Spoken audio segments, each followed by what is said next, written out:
नमस्ते all of you. मैं सृष्टि Thakur S educator channel में आपका स्वागत करती हूँ। फ्रेंड्स, अगर आप लोगों ने इससे पहले वाला वीडियो नहीं देखा है तो आप लोग देख लें, ताकि आपको जो भी आगे पढ़ाई जा रही है वो आसानी से समझ में आ जाए।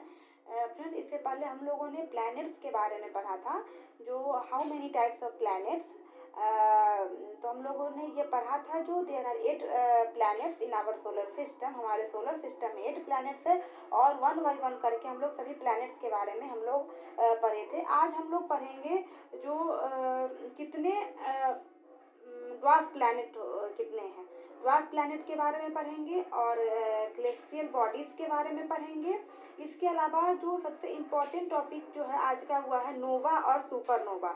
नोवा और सुपरनोवा क्या होता है, तो सबसे पहले फ्रेंड्स हम लोग प्लैनेट्स के बारे में जानते हैं। जो प्लैनेट्स क्या होता है, प्लैनेट्स क्या होता है, प्लैनेट्स किसे बोलते हैं।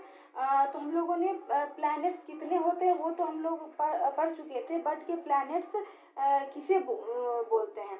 सूर्य या किसी अन्य तारे के चारों ओर जो परिक्रमा करते हैं, करने वाले जो खगोलीय पिंड होते हैं उसे हम लोग प्लैनेट्स के नाम से जानते हैं। Those objects revolving around the sun या any stars are called planets.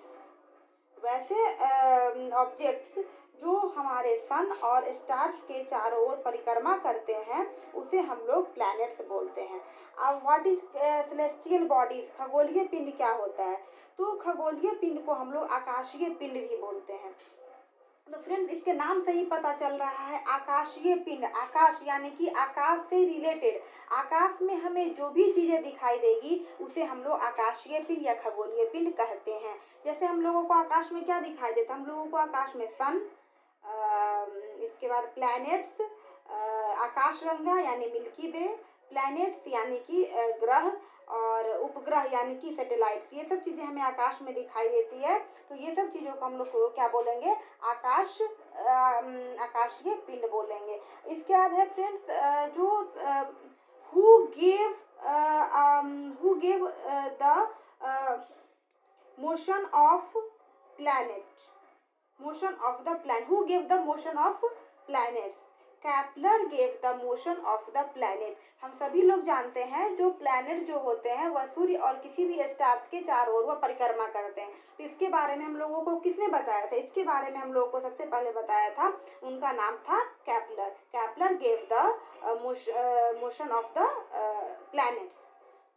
इसके बाद next point is Nova and supernova. What is Nova and supernova, जब किसी भी स्टार्स में अचानक से बहुत ज़्यादा लाइट उत्पन्न हो जाता है तो वैसे सिचुएशन में हम उसे क्या बोलते हैं, नोवा के नाम से जानते हैं। और अब ये सुपरनोवा क्या है, तो जो महाभयंकर विस्फोट होता है उस विस्फोट में बहुत ही ज़्यादा लाइट होती है, इतनी लाइट होती है जो उतना लाइट सन बिलियन साल में हमें सन से मिलती है, उतनी लाइट वह एक बार में उत्पन्न करता है। किसमें, सुपरनोवा में। सुपरनोवा को हम लोग विस्फोटी तारा या अभिनव तारा के नाम से भी जानते हैं। अब क्वेश्चन यहाँ पर यह आता है, जिसे अभिनव तारा या सुपरनोवा किसने दिया और इसे क्यों बोला गया, तो इसे वैज्ञानिकों द्वारा दिया गया था। वैज्ञानिकों द्वारा यह नाम दिया गया अभिनव तारा या विस्फोटी तारा, इसे वैज्ञानिकों के द्वारा दिया गया। अब इसे वैज्ञानिकों के द्वारा यह नाम क्यों दिया गया, तो यह फॉर्मेशन और केमिकल फॉर्मेशन के कारण इसका नाम विस्फोटी तारा, अभिनव तारा या एक और इसका क्या नाम था,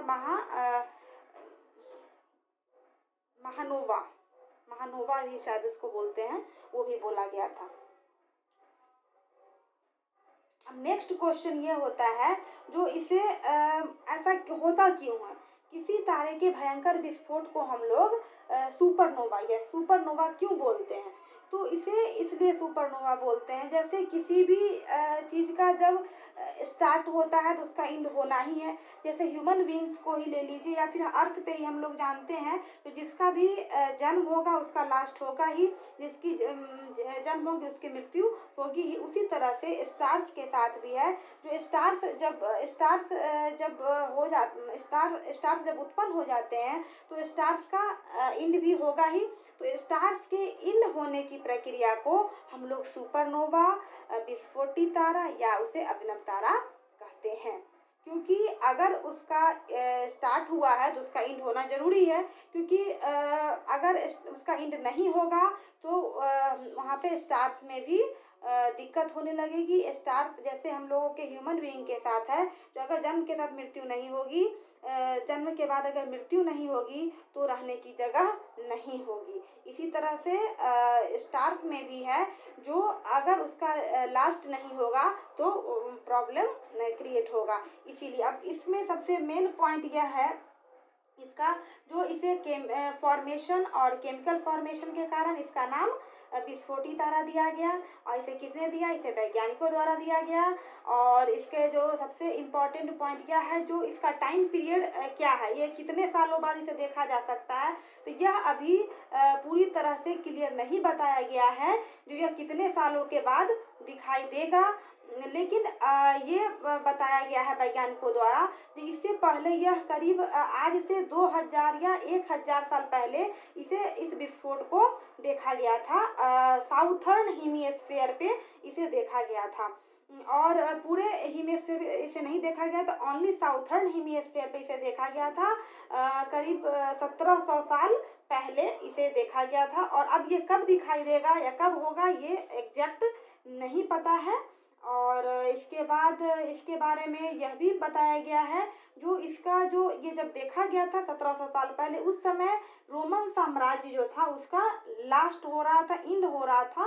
रोमन साम्राज्य के एंड होने के समय यह विस्फोट देखा गया था, जिसे हम लोग सुपरनोवा विस्फोट के नाम से भी जानते हैं। इसका मेन 3 पॉइंट्स है फ्रेंड्स, इसे आप लोग जरूर याद कर लें, क्योंकि यह बहुत ही इम्पोर्टेंट है। किसी भी एग्जाम्स में आ सकते हैं क्वेश्चन। कौन सा क्वेश्चन आएगा ये कोई नहीं बता सकता है, लेकिन जहाँ से भी हमें जो भी जानकारी मिलती है उसे हम लोगों को गेन करना चाहिए, उसे हम लोगों को नोट्स बना के उसे ज़रूर नोट कर लेना चाहिए। क्योंकि किस समय किसकी बताई हुई बातें कहाँ पे काम आ जाएगी ये कोई नहीं जान सकता फ्रेंड्स। इसीलिए और आप लोग मेरे चैनल को लाइक शेयर और सब्सक्राइब करते रहे। अगर हमारी पढ़ाई हुई बातें आप लोगों को समझ में आ रही है तो अगर इससे पहले वाले वीडियो आप लोगों ने नहीं देखा है तो वो भी जा करके जरूर देख लें। और मुझे आशा है जो उस वीडियो से भी आपको जरूर कुछ जानकारी मिलेगी। और इसके साथ मैं आज का ये वीडियो यहीं पे स्टॉप करती हूँ, और फिर मैं कल आप लोगों को नए पॉइंट्स के साथ आप लोगों को कुछ फिर नई जानकारी दूंगी, ऐसी मुझे आशा है। और इसके साथ साथ आज का मैं ये टॉपिक यहीं पे स्टॉप करती हूँ। Thank you.